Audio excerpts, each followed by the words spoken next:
Edwin Sifuna sasa ametolewa kama Secretary General wa ODM. Na swali yetu ilikuwa ni ya kwamba Edwin Sifuna ndio mwisho wake wa siasa ama ndio mwanzo wa siasa.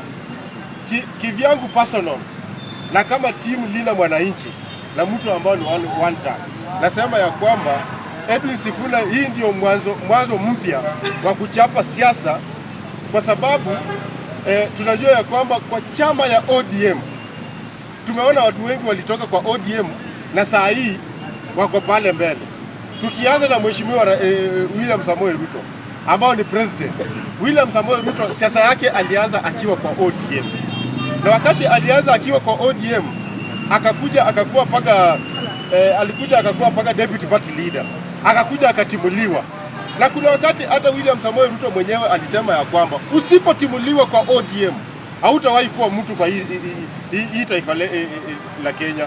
So mimi nasema ya kwamba wakati Ruto alitimuliwa ODM, sasa ni president wa nchi.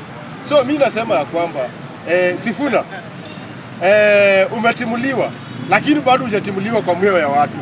Bado hujatimuliwa kwa mioyo ya wananchi.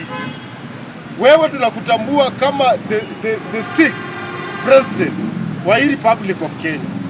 Na tunajua ya kwamba sisi tunakuomba ya kwamba saa hii ni wakati mzuri ambayo inafaa upatie timu Linda Mwananchi direction.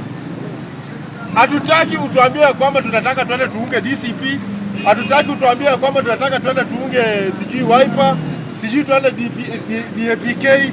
Tunataka utupatie direction pahali ambapo tunataka twende. Ukisema tunaenda left, tunaenda left. Ukisema tunaenda right, tunaenda right. So mimi nasema ya kwamba ODM ilikuwa Raila, na wakati Raila alikufa ODM ilikufa. Hakuna siku yenye Uburu amepata kitu yoyote ama amefanya kitu yoyote kwa ODM. Uburu alikuwa ule mtu ambao anategemea ndugu yake Raila Amolo Odinga. Hajawahi enda nomination, hajawahi kuwa elected mahali anaappointiwa kama mtu ambaye hana mwelekeo.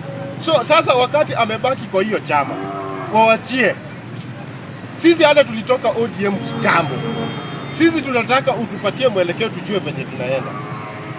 So mada ya pili ilikuwa kuhusu nini? Ilikuwa kuhusu hapo. Ya pili. Ilikuwa kuhusu Linda Mwananchi kujoini maandamano ya Gen Z. Tumesema kwamba maandamano Gen Z Thursday hatuendi maandamano. Sisi tunaenda anniversary ya kukumbuka wale wenzetu ambao walipoteza maisha yao wakipigania Wakenya wale wanyonge, wakipigania ule mama mboga, wakipigania ule mtu wa pikipiki, wakapoteza maisha yao. So tunaenda kuwakumbuka tukisindikisha serikali ya kwamba inafaa watendee haki. Tumeona ya kwamba serikali ilitoa fedha. Wakasema kwamba hiyo fedha ni fidia ya wale waliathiriwa. So hiyo ndio wakati tunataka tuone ya kwamba serikali inagawa aje hizo fedha. Kuna wale watu ambao hawakuathiriwa lakini wamewekwa kwa list. So mimi ningeomba ya kwamba hiyo maandamano ni ya peaceful, na sisi na timu Linda Mwananchi tutakuwa peaceful, hatuna maneno. Thank you.